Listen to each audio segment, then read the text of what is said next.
ఎన్ని విధాలుగా ప్రహ్లాదుణ్ణి బెదిరించినా, ఎన్ని శిక్షలు వేసినా ప్రహ్లాదుడు మాత్రం హరినామ స్మరణ, పూజ విష్ణువు సగం నరుని రూపంలో, సగం సింహం రూపంలో అవతరించడంలో ఒక విశేషం. హిరణ్యకశిపుడు తనకు పశుపక్ష్యాదుల వలన గాని, మానవులు దేవతల వలన గాని, ఏ ఆయుధాల వలన గాని, రాత్రి గాని పగలు గాని మధ్యాహ్నం గాని ఇంట గాని బయట గాని చావు రాకూడదని బ్రహ్మని శివుణ్ణి మెప్పించి వరం పొందేలా తపస్సు చేసి బ్రహ్మాది దేవతలందరి చేత అలా వరం పొందుతాడు. ఆ వరగర్వంతో అతడు స్వామి, ప్రహ్లాదుడు మన సుపుత్రుడు, అతన్ని క్షమించి వదిలివేయండి స్వామి, అతన్ని శిక్షించకండి. నా ఒక్కగానొక్క కొడుకు ప్రహ్లాదుడు స్వామి, మన వంశాంకురం స్వామి, అతన్ని ఏమీ చేయకండి స్వామి, క్షమించి వదిలిపెట్టండి. నీ విష్ణువు ఎక్కడున్నాడు, ఎలా ఉన్నాడు చెప్పు, వెంటనే అతన్ని సంహరిస్తాను. హరి ఇందుగలడండు లేడని సందేహము వలదు. ఎందెందు వెతికి చూసినా హరి సర్వోపగతుండు. తండ్రి, హరి ఎక్కడైనా ఉన్నాడు. అయితే ఈ స్తంభంలో ఉన్నాడా నీ హరి? ఈ స్తంభంలో కూడా ఉంటాడు. పిలిస్తే పలుకుతాడు, కానీ పిరికి పందలా దాక్కుని లేడు. హరి వీర భయంకరంగా దీనిని చీల్చుకొని రాగలడు. కావాలంటే పగలగొట్టి చూడండి ఈ స్తంభాన్ని. శ్రీహరి తన భక్తులను రక్షించడానికి సదా సిద్ధంగా ఉంటాడు, సర్వత్రా ఉంటాడు. అయితే ఈ స్తంభాన్ని పగలగొట్టి నీ హరిని సంహరిస్తాను చూడు.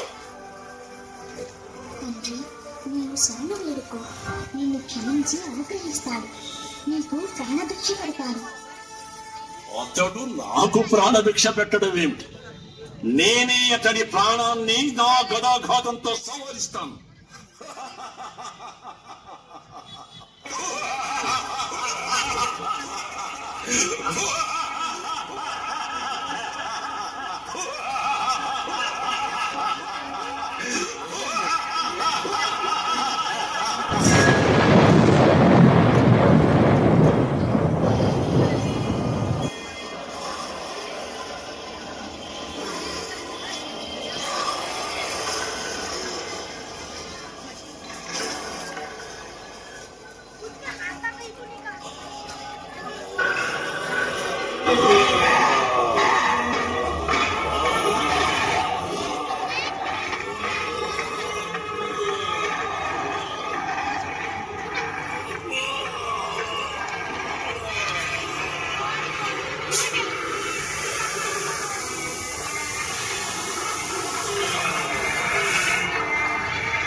శాంతించు స్వామి, శాంతించు.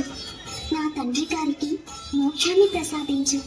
ఓం నమో నారాయణాయ, ఓం నమో నారసింహాయ, ఓం నమో నారాయణాయ, ఓం నమో నారసింహాయ. ఈ విధంగా తన భక్తుణ్ణి రక్షించడానికి, దుష్టుడైన హిరణ్యకశిపుణ్ణి శిక్షించడానికి నరసింహ రూపంలో అవతరించాడు విష్ణువు. గోవింద గోవింద గోవింద గోవింద గోవింద గోవింద గోవింద కళ్యాణ వెంకటేశ్వర గోవింద గోవింద గోవింద గోవింద గోవింద గోవింద కళ్యాణ వెంకటేశ్వర గోవింద